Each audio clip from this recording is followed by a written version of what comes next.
pamasukan do 2025, no? So, tapos na yata ng ibang puro. Station 3 na tayo.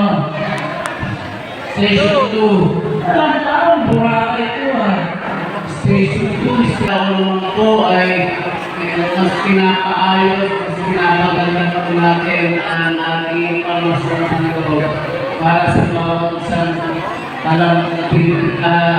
pamilyang Kalanggenyo. So, again, ito po ay mga tono po ang ating bayan.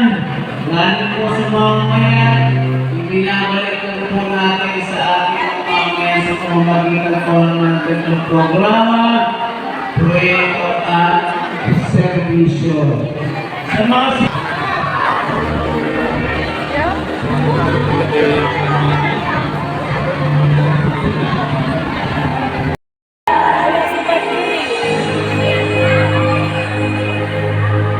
abot tayo kay Mayor. Ay, ang taga-river.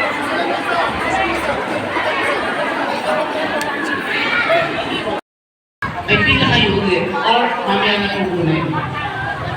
Hindi po yan mawawala. Huwag po kayo mag-alala. Opo, tatraffic po tayo. Huwag po kayo mag-alala. Saka siyempre po naman, binibigyan po natin ng ayuda, tulong. Eh, yung responsibilidad ay kunin nyo naman. Gusto ko yan ay inunuto pa natin. Gusto nyo ba yan?